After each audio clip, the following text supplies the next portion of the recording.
Hello student, welcome back to Rai classes. Today we are going to study the packing efficiency in CCP and HCP. बच्चों आज हम लोग packing efficiency देखेंगे कि CCP में और SCP में कैसे होता है, कितना होता है, इस बात को हम लोग देखेंगे। पैकिंग एफिशिएंसी का मीन्स क्या होता है बेटा? पैकिंग एफिशिएंसी का मतलब होता है कि अगर कोई क्रिस्टल है, किसी क्रिस्टल में जो एटम्स हैं, आयंस हैं, मॉलिक्यूल्स हैं, वो मैक्सिमम कितना प्लेस कवर कर सकते हैं, उन्हीं को हम बोलते हैं क्या? Packing efficiency. तो आइए हम लोग देखते हैं पैकिंग एफिशिएंसी कि पैकिंग एफिशिएंसी क्या होता है। पैकिंग एफिशिएंसी, पैकिंग एफिशिएंसी की बात कर रहे हैं तो इसको हम लोग डिफाइन कर सकते हैं बेटा। इसको हम लोग डिफाइन कर सकते हैं। कैसे डिफाइन कर सकते हैं पैकिंग एफिशिएंसी को? कि packing efficiency, packing efficiency is the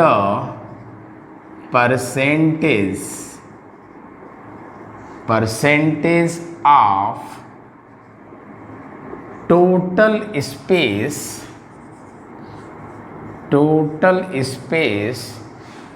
filled by particles, that is packing efficiency. Packing efficiency क्या है बेटा? एक परसेंटेज है किसका? टोटल स्पेस का, जो पार्टिकल के द्वारा भरा जाता है, जो पार्टिकल के द्वारा कवर किया जाता है। तो पैकिंग एफिशिएंसी अगर हम देखने जा रहे हैं बेटा, तो पैकिंग एफिशिएंसी जानने से पहले हमें क्या आना चाहिए? Number of atoms in unit cell सभी में आना चाहिए, चाहे वो सिंपल हो, BCC हो, FCC हो, और साथ ही साथ सिंपल BCC और FCC के एज लेंथ, क्यूब के एज लेंथ और एटम जो रेडियस है, एटम का रेडियस है, उसमें क्या रिलेशन है, ये चीज़ हमको आना चाहिए। अगर रेडियस और एज लेंथ में रिलेशन हमें मालूम रहेगा तभी हम पता कर सकते हैं किसी भी, चाहे CCP का या SCP का, कि उसका पैकिंग एफिशिएंसी कितना होगा। तो सबसे पहले हम ये बात कर लेते हैं बेटा कि सिंपल क्यूबिक की बात अगर करते हैं कि सिंपल क्यूबिक क्रिस्टल है, सिंपल क्यूबिक क्रिस्टल अगर है तो इसका क्या होगा? इसके Z की वैल्यू 1 होगी और इसके रेडियस का रिलेशन देखेंगे एज लेंथ से तो मिलता है R = A/2। ये पहला हमें मालूम होना चाहिए। सेकेंड, अगर हम BCC की बात करें तो बेटा BCC के लिए Z की वैल्यू 2 होती है और R = होता है A√3/4। और वहीं अगर हम FCC की बात करते हैं, FCC की, तो Z की वैल्यू यहाँ पे 4 होती है और R = होता है A/2√2। तो ये वैल्यू आपको याद होना चाहिए। अगर आपको सिंपल क्यूबिक के लिए Z की वैल्यू 1 और R और A में रिलेशन मालूम है कि R = A/2, BCC के लिए मालूम है, FCC के लिए मालूम है, तो बेटा आप पैकिंग एफिशिएंसी निकाल सकते हैं। तो आइए हम लोग पैकिंग एफिशिएंसी देखते हैं। किसका? Packing efficiency of simple cubic crystal, simple cubic crystal या सिंपल क्यूबिक यूनिट सेल के लिए निकालना है। तो पैकिंग एफिशिएंसी क्या अगर देखें तो पैकिंग एफिशिएंसी क्या होता है? पैकिंग एफिशिएंसी = होता है Z into volume of sphere upon volume of cube into into 100 कर देंगे बेटा। पैकिंग इफिशियंसी को डिफाइन करना है तो packing efficiency is equal to दे सकते हैं कि packing efficiency is equal to Z, जो कि number of atoms in unit cell होता है, तो Z into volume of sphere upon volume of cube, यानी आपने जो यूनिट सेल लिया है उसका हम वॉल्यूम ले लेंगे इंटू 100। तो आइए बात कर लेते हैं पैकिंग इफिशियंसी सिंपल के लिए। तो जेड की वैल्यू 1 होता है और वॉल्यूम ऑफ स्फीयर हो जाएगा 4/3 pi are cube upon a cube into 100। ठीक है बेटा। तो अब इसके बाद हम लिख सकते हैं क्या, वैल्यू रख दीजिए यहाँ से कि packing efficiency is equal to 1 into 4/3 pi are cube upon a और आर में रिलेशन मालूम है बेटा। ए की जगह क्या लिख सकते हैं सिंपल क्यूबिक के लिए 2r का क्यूब इंटू 100। तो ये आ जाएगा बेटा 1 into 4/3 pi are cube upon 8r cube into 100। R cube से आर क्यूब कैंसिल हो जाएगा और इसको सॉल्व करेंगे बेटा तो आपको मिलेगा 52.4%। 52.4%, यानी सिंपल क्यूबिक क्रिस्टल में 52.4% कवर होता है, डेट इज द इफिशियंसी। और आपका बाकी जो बचा वो क्या हो गया, डिफिशियंसी हो गया। तो इस तरह से हम सिंपल क्यूबिक क्रिस्टल का निकाल सकते हैं कि पैकिंग इफिशियंसी कितनी होती है। आइए अब हम बात करते हैं, पैकिंग सिंपल का हो गया, अब हम बात करेंगे कि BCC का कितना होगा। BCC का अगर हमें निकालना है बेटा तो हम कैसे निकाल सकते हैं BCC का, आइए हम इसकी बात कर लें। तो BCC का निकालना है क्या, packing efficiency for BCC, body centred cubic crystal. Body centred cubic crystal के लिए निकालना है बेटा। तो क्या रखेंगे, Z की वैल्यू, Z फार्मूला तो वही है बेटा, Z into 4/3 pi are cube upon a cube into 100। तो रख दीजिए बेटा, Z की वैल्यू कितनी होती है, 2 होती है, और 4/3 पाई आर क्यूब। अब ए क्यूब की जगह रखना है बेटा, तो यहाँ से हमें पता है कि ए क्यूब अगर यहाँ से है तो ए की वैल्यू निकालेंगे तो क्या हो जाएगा 4r अपॉन √3, यानी ए की जगह पे हम लिख सकते हैं 4r अपॉन √3 का क्यूब इंटू 100। बेटा इसको अगर आप सॉल्व कर देते हो 2 into 4/3 pi are cube into 100 upon कितना हो जाएगा बेटा, क्यूब करेंगे तो 64r क्यूब अपॉन, और √3 का क्यूब करेंगे तो आ जाएगा 3√3। तो बेटा r क्यूब से r क्यूब कैंसिल हो जाएगा और ये ऊपर चला जाएगा 3√3, सॉल्व करेंगे तो ये आ जाता है 68%। तो that is the packing efficiency for the BCC, that is 68%। 68% क्या होता है बेटा, इफिशियंसी होता है, कवर होता है, और कितना डिफिशियंसी हो गया 32% क्या हो गया, इसका डिफिशियंसी हो गया, यानी उतना पोर्शन क्या होता है, खाली रह जाता है। तो that is the packing efficiency of BCC। आइए अब हम लोग बात कर लेते हैं packing efficiency of FCC। Packing efficiency of FCC की बात कर लेते हैं कि FCC का कितना होगा।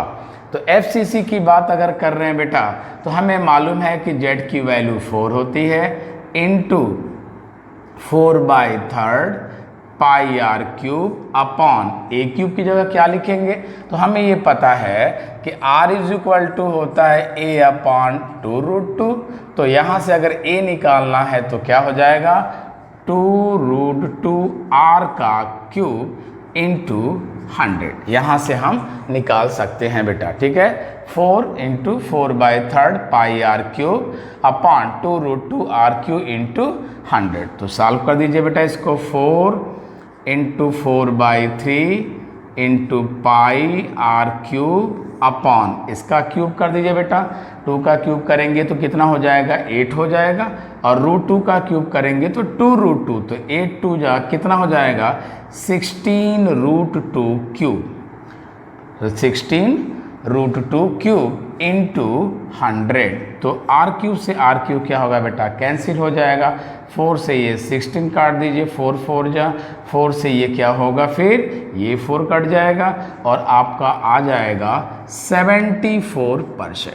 74%, इसका मतलब ये हुआ बेटा कि अगर हम इन तीनों की बात करें, सिंपल की बात करें, BCC की बात करें और FCC के पैकिंग इफ़िशियंसी की बात करें, तो FCC का सबसे अधिक होगा, डेट इज द 74%, फिर BCC का होगा और फिर SC का सबसे कम होगा। रीज़न क्या है, क्योंकि पता है कि सिंपल क्यूबिक क्रिस्टल में atoms are present only at the corners, केवल कॉर्नर पे प्रेजेंट होते हैं बेटा, इसलिए इसका आया आपका 52.4%। वहीं अगर हम BCC की बात करते हैं तो BCC को हम डिफाइन करते हैं कि when the atoms are present at the corners as well as at the centre of the body. तो बेटा यहाँ पे सेंटर ऑफ द बॉडी बढ़ गया तो परसेंटेज इसका बढ़ गया 68%। लेकिन अगर हम FCC की बात करते हैं तो FCC क्या बोलते हैं कि when the atoms are present at the corners as well as at the centre of all faces, सभी फेस पे मौजूद होता है, सभी फेस पे प्रेजेंट होता है, इसलिए हम बोलते हैं सर कि FCC का पैकिंग इफिशियंसी सबसे अधिक है। कितना, 74%, 68% एंड 52.4%। तो इन तीनों का इस तरह से हम पैकिंग इफिशियंसी देख सकते हैं और बता सकते हैं कि पैकिंग इफिशियंसी कितनी है या पैकिंग डिफिशियंसी कितनी है। तो दोनों क्वेश्चन आपसे पूछे जाते हैं बेटा कि पैकिंग इफिशियंसी और पैकिंग डिफिशियंसी, लेकिन ये क्लियर है कि पैकिंग इफिशियंसी आप तभी निकाल पाएंगे या आपको ये पैकिंग इफिशियंसी तभी समझ में आएगा अगर आप इसको देखे हुए हैं। इसके पहले वीडियो में हमने रेडियस और एज लेंथ में रिलेशन निकाला है बेटा, तो रेडियस और एज लेंथ में ये तीनों रिलेशन निकाला है और नंबर ऑफ एटम्स को भी दिया है। तो जो पहले वीडियो को देखा होगा, जो समझता है कि नंबर ऑफ एटम्स कैसे निकलेगा, रेडियस और एज लेंथ में रिलेशन क्या होगा, वही निकाल सकता है इस पैकिंग इफिशियंसी को। तो क्लियर हो गया कि CCP यानी simple cubic crystal, BCC body centred cubic and face centred cubic का हम पैकिंग इफिशियंसी कैसे निकाल सकते हैं। अब बेटा हम लोग बात करेंगे पैकिंग इफिशियंसी की बात करेंगे, लेकिन किसके लिए करेंगे, HCP की बात करेंगे। पैकिंग इफिशियंसी किसके लिए, HCP की बात करेंगे। तो एक बात याद रखना है बेटा, अगर हम पैकिंग इफिशियंसी की बात कर रहे हैं तो दो तरह से कर सकते हैं, एक 2D में और एक 3D में। तो अगर हम 2D में बात करेंगे तो आपको मालूम है बेटा कि हमें एरिया की बात करनी होती है। अगर HCP में अगर आपको बात करनी है पैकिंग इफिशियंसी का तो वहाँ पे हम एरिया लेंगे, लेकिन अगर आपको 3D की बात करनी है बेटा तो 3D में क्या लेते हैं, हम वॉल्यूम लेते हैं। तो आइए हम लोग देखते हैं पैकिंग इफिशियंसी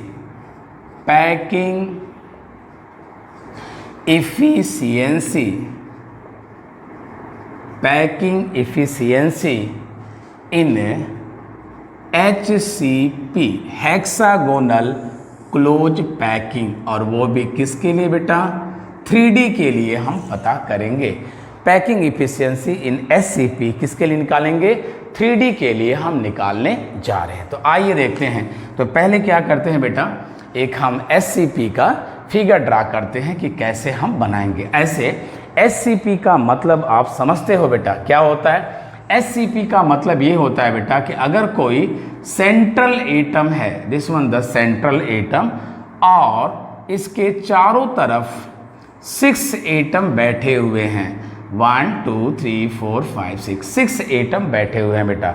और ठीक इसके ऊपर इमेजिन करो, ठीक इसके ऊपर अगर आप 3 एटम्स रख देते हो, इसके ठीक ऊपर 3 एटम्स रख देते हो बेटा, और फिर इसके ऊपर फिर 6 एटम लेते हो, 4 5 6 एटम फिर लेते हो बेटा, तो ऐसे की हम बात करेंगे कि sir that is the HCP। यानी बेटा 6 एटम का लेना है, यानी एक सेंट्रल एटम है जिसके चारों तरफ 6 एटम है, या कोऑर्डिनेशन नंबर 6 है, और इसके ऊपर क्या हुआ, 3 एटम को आपने सेट किया, उसके ऊपर फिर 3 को सेट किया। यानी आप कह सकते हैं कि that is the AB type जो स्ट्रक्चर होता है बेटा, उसको हम SCP बोलते हैं। तो SCP के लिए जो हम पैकिंग इफिशिएंसी निकालने जा रहे हैं बेटा, SCP को पहले हम अच्छी तरह से समझ लें कि SCP होता क्या है। तो SCP का मतलब सेंट्रल एटम को 6 एटम टच कर रहे हैं, उसके ऊपर आपने क्या किया, 3 एटम्स को सेट कर दिया, और उसके ऊपर फिर 6 को हुआ, तो उस तरह से पहला और थर्ड लेयर जो है वो सेम है, तो उसको हम बोलेंगे क्या, HCP। तो HCP के लिए आइए हम देखते हैं कि कैसे हम पैकिंग इफिशियंसी निकाल सकते हैं। तो पैकिंग इफिशियंसी आइए देखते हैं हम कैसे निकाल सकते हैं।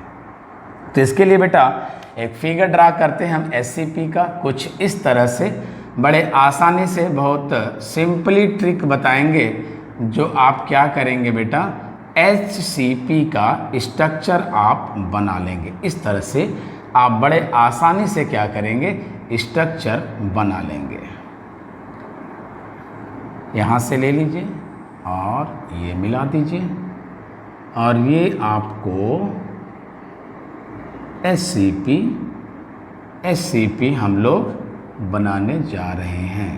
तो देखो बेटा ऐसे, और इसको मिला दो, ठीक है। इतना काम करें, सिंपली एकदम कैसे बनाएंगे आपको हम सिखा रहे हैं, ये आप कर देंगे। अब ये जो कॉर्नर्स हैं बेटा, ये कॉर्नर्स हैं, ये कॉर्नर्स, ये कॉर्नर्स, ये कॉर्नर्स, ये corners, this one, this and this. अब इन क्या करना है बेटा, इन कॉर्नर्स को आप मिला दीजिए, इन कॉर्नर्स को आप क्या करिए, मिला दीजिए, इसको इससे और इसको इससे, और फिर इसको आप इस तरह से मिला दीजिए। यही काम इधर भी कर दीजिए बेटा, आप इधर लीजिए और इसको इधर मिला दीजिए। इसी तरह से आप इसको लीजिए और इसको इधर मिला लीजिए, और ये इससे ला करके मिला दीजिए। आपका SCP तैयार हो गया। क्या हो गया बेटा, अब यहाँ पे आपका, अभी हम लोग बात कर रहे थे कि जो कॉर्नर्स पे एटम्स हैं, कॉर्नर पे कितने एटम्स, यानी सेंट्रल एटम ये है बेटा, और इस सेंट्रल एटम को 6 एटम कवर किए हुए हैं। और फिर क्या करना है, 3 एटम आपने बीच में रखा था, 3 एटम, तो ये 3 एटम हो गया बेटा, और 1 एटम को यहाँ आपने ऊपर रखा है, तो इसमें हो गया, ये सेंट्रल एटम हो गया बेटा, ये सेंट्रल एटम, और 3 ये हो गए, और ये है। तो ये आपका बेटा ये क्या हो गया, डेट इज द SCP, है ना बेटा। 6 3 और 6, ये आपका AB टाइप स्ट्रक्चर मिल रहा है।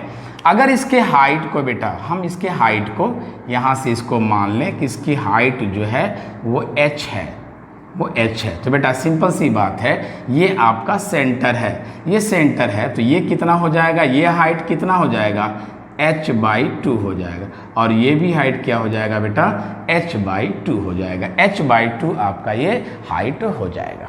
चलिए अब हम बात कर लेते हैं कि अगर पैकिंग इफिशियंसी निकालना है तो क्या क्या हमें चाहिए। तो पैकिंग इफिशियंसी की बात करते हैं बेटा, पैकिंग इफिशियंसी ऑफ SCP की बात करते हैं, तो क्या क्या हमें चाहिए, Z चाहिए, साथ ही साथ 4/3 πr³ यानी वॉल्यूम ऑफ स्फीयर चाहिए। आप Z कह दीजिए, और Z के बाद बोल दीजिए कि आपको क्या चाहिए, वॉल्यूम ऑफ स्फीयर चाहिए, 4/3 πr³ अपॉन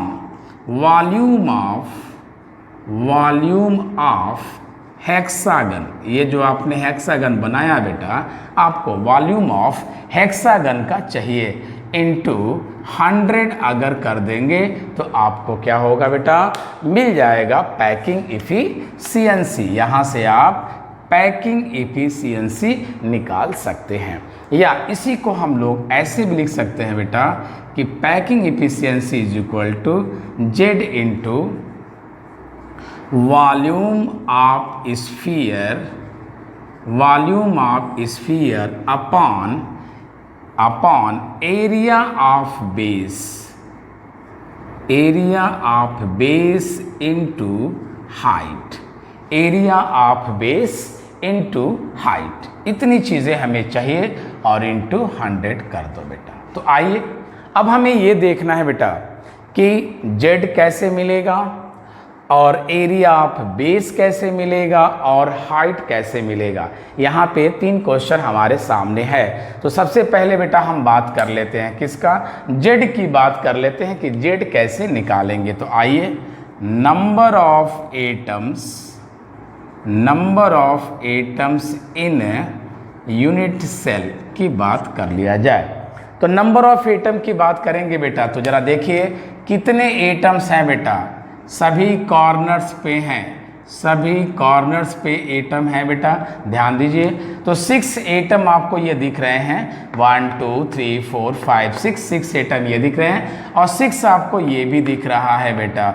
और ये भी ध्यान देना है कि अगर जो कॉर्नर पे 6 एटम है बेटा, कॉर्नर पे 6 नहीं, कितने हो गए, 12 हो गए, 6 नीचे हो गए 6 ऊपर हो गए, तो टोटल 12। और कितना पार्ट मिलता है इसका, 1/6। जैसे बेटा हम लोग सिंपल में देखे थे, BCC में देखे थे कि वहाँ पे जो कॉर्नर एटम था उसका 1/8 पार्ट मिलता था, लेकिन यहाँ पे क्या होगा बेटा, आपको 1/6 पार्ट मिलेगा। प्लस अब कौन सा बचा, हम फेस की बात कर लें बेटा।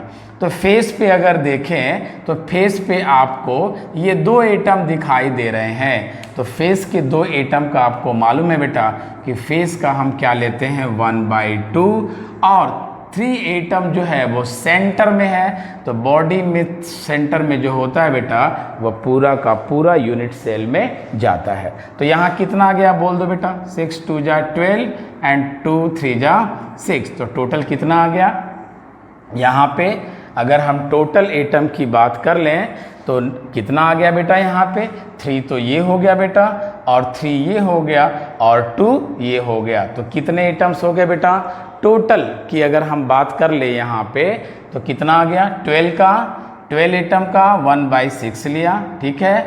और कितना, सॉरी यहाँ पे एक गलती हो गई, क्या गलती हो गई कि यहाँ पे एटम जो फेस पे हैं वो 2 ही है, हमने 6 ले लिया था, तो 2 ही एटम है, और 3 एटम कहाँ है, सेंटर में है बेटा। तो कितना आ गया टोटल, 2 ये हो गया, 1 ये, और 3, टोटल यहाँ पे 6 हो गया। क्लियर है बेटा, क्लियर। यहाँ पे कितने हैं, यहाँ पे 2 लेंगे क्योंकि फेस पे 2 है, 6 नहीं है। यहाँ फेस पे कितने हैं, 2 एटम है। फिर से देख लीजिए, 12 एटम कहाँ हैं, सभी कॉर्नर्स पे, यस, और 2 एटम्स कहाँ हैं, फेस पे, और कितना लेना हमको, 1/2, और 3 एटम कहाँ है, सेंटर में है। तो आपको मालूम है कि जो सेंटर का एटम होता है वो कंप्लीट यूनिट सेल में जाता है। तो टोटल हमें कितना मिल गया बेटा, 6 मिल गया, यानी जेड की वैल्यू यहाँ पे हमें मिल गया। जो पैकिंग इफिशियंसी हमको निकालना है वहाँ पे हम इसकी वैल्यू रख सकते हैं। क्लियर है, चलिए अब हम लोग बात करेंगे, सेकेंड बात करेंगे, ये हमें जेड तो मिल गया, जेड अब मिल गया, अब हम बात करेंगे हमें क्या चाहिए बेटा, अब हमें चाहिए एरिया ऑफ बेस चाहिए, यानी बेस की हमें एरिया निकालना है। तो कैसे निकालेंगे बेटा, देखिए इसको, एरिया बेस अगर आपको निकालना है तो आइए थोड़ा सा देख लेते हैं, फिर फार्मूले पे आते हैं। अगर आप एरिया ऑफ बेस को निकालना चाहते हैं, एरिया ऑफ बेस को, तो आप क्या करो, इस सेंट्रल एटम से अगर आप ट्रायंगल बनाते हैं बेटा तो आपको 6 इक्विलेटरल ट्रायंगल आपको मिलेंगे। तो क्या करें बेटा, एक ट्रायंगल का क्या करो, एक ट्रायंगल का आप एरिया निकाल दो और 6 से मल्टीप्लाई कर दो, पूरे बेस की एरिया क्या हो जाएगी, आ जाएगी। तो आपको अगर निकालना है area of base, area of अगर बेस निकालना है तो क्या करना होगा बेटा, कितने ट्रायंगल बन रहे हैं यहाँ पे, 6 ट्रायंगल बन रहे हैं। और कैसा ट्रायंगल बन रहा है, इक्विलेटरल ट्रायंगल बन रहा है। तो इक्विलेटरल ट्रायंगल का फार्मूला क्या होता है, √3/4 साइड स्क्वायर। तो साइड जरा देखिए बेटा, इसका साइड क्या है यहाँ पे 2r है। ये 2r कैसे है आपको पता है बेटा, अगर ये साइड है उस पर एक एटम यहाँ दिख रहा है, एक एटम यहाँ दिख रहा है, तो एक्चुअली में क्या होता है, ये ऐसे बैठता है बेटा, दिस वन। और जब ऐसे बैठता है तो ये r और ये r कितना हो जाएगा बेटा, 2r हो जाएगा। तो यहाँ हम लिख देंगे क्या कि यहाँ पे साइड की जगह लिखेंगे 2r का स्क्वायर। अगर इसको हम बेटा सॉल्व कर दें तो कितना आ जाएगा, 6 × √3/4 और ये हो जाएगा 4r स्क्वायर।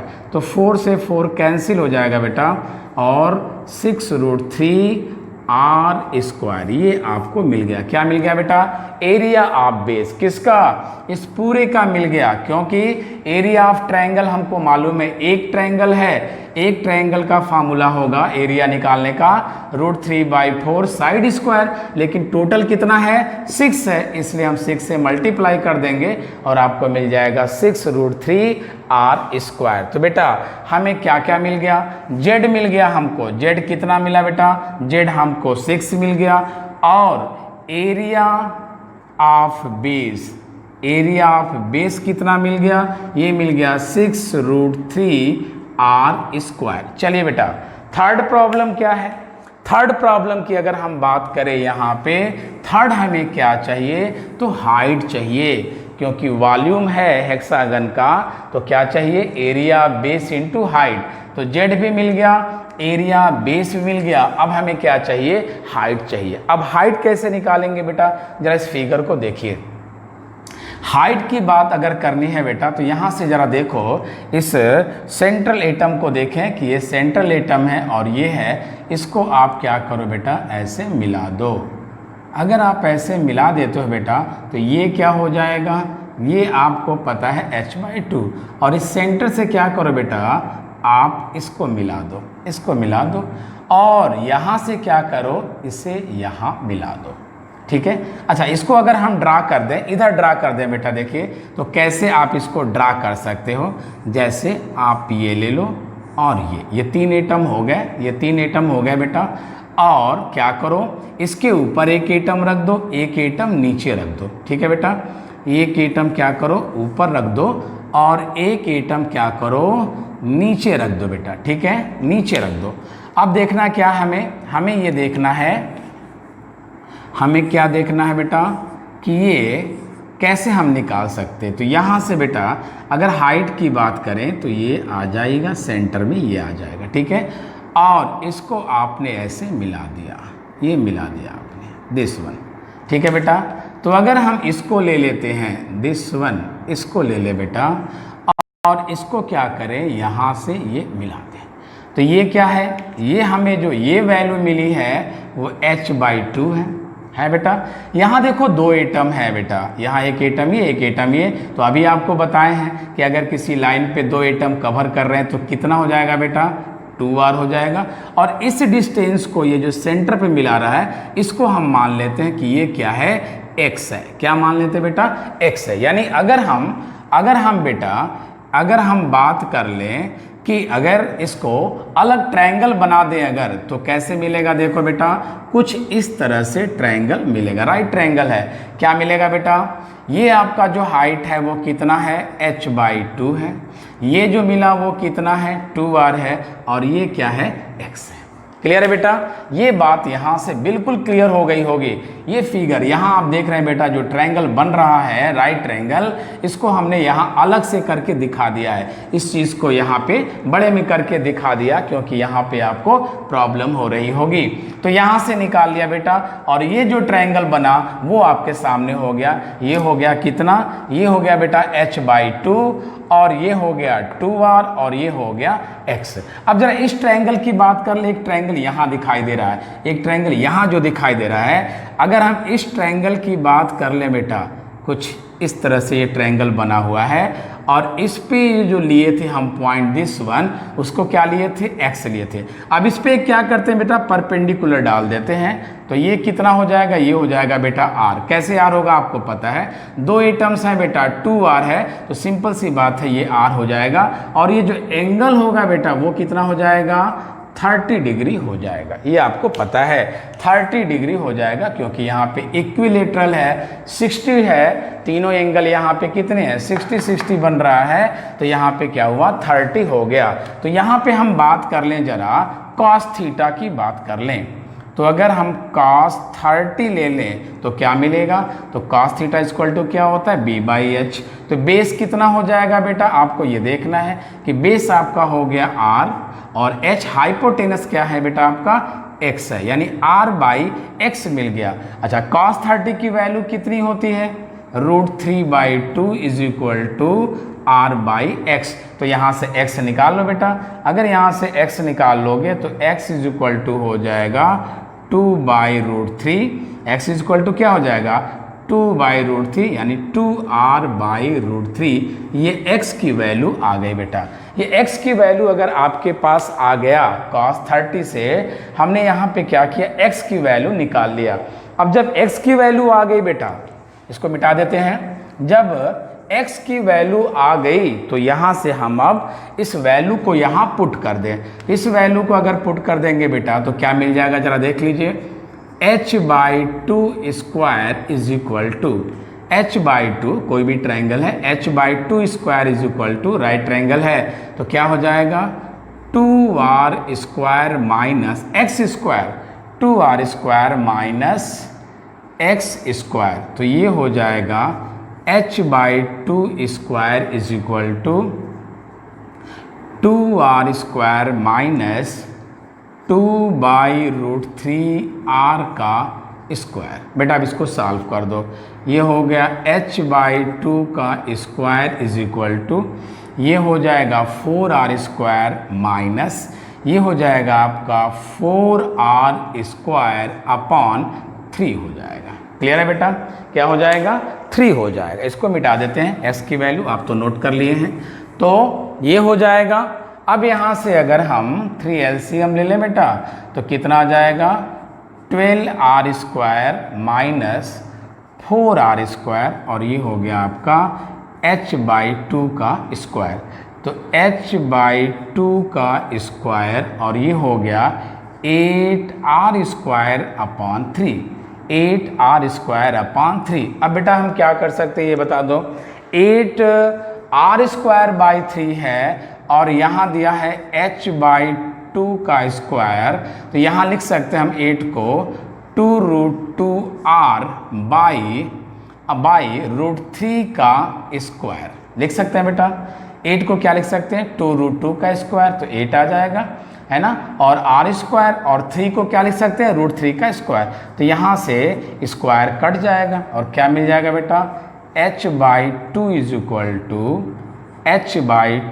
इक्वल टू क्या मिल गया, 2r√2 अपॉन √3, या h is equal to multiply कर दो बेटा 4r√2 upon √3 and that is the h। ये बेटा हमको h मिल गया कि h की वैल्यू कितनी आ गई बेटा हमारा 4r√2 अपॉन √3। ये तीनों वैल्यू हमें आ गई। क्लियर है बेटा। हाइट वाला आपको देखना है, हाइट वाला कैसे हम हाइट यहाँ से निकालेंगे। सबसे पहले एरिया आप बेस निकाल लिए, एक ट्रायंगल का एरिया निकाल करके 6 से मल्टीप्लाई कर दिए, 6√3r स्क्वायर आ गया। और हाइट के लिए क्या किया बेटा, इस राइट ट्रायंगल का हमने यूज़ किया और आसानी से h को निकल गया। तो बेटा अब हमारे पास क्या क्या है, अब हमारे पास z भी है, अब हमारे पास बेस एरिया भी है, एरिया बेस, और साथ ही साथ हाइट भी आपके पास है। तो अब इसका आप पैकिंग इफिशियंसी निकाल सकते हो। कैसे बेटा, पैकिंग इफिशियंसी इक्वल टू क्या बोले थे आप, z बोले थे into 4/3 πr³ that is the volume of sphere upon आप क्या बोले थे, एरिया ऑफ बेस। तो एरिया ऑफ बेस कितना आया बेटा 6√3r स्क्वायर, और हाइट कितना आ गया 4r√2/√3। बेटा z की वैल्यू भी निकाल चुके थे आप, कितना 6 × 4/3 πr³ 6√3r² × 4r√2/√3 है, तो √3 कहाँ चला जाएगा, ऊपर चला जाएगा। बेटा परसेंटेज निकालना है तो इंटू 100 कर दो। क्लियर है? तो 6 से 6 कैंसिल हो जाएगा, r³ से r³ कैंसिल, r² और r है बेटा, कैंसिल हो जाएगा। 4 से 4 कैंसिल हो जाएगा, ठीक है।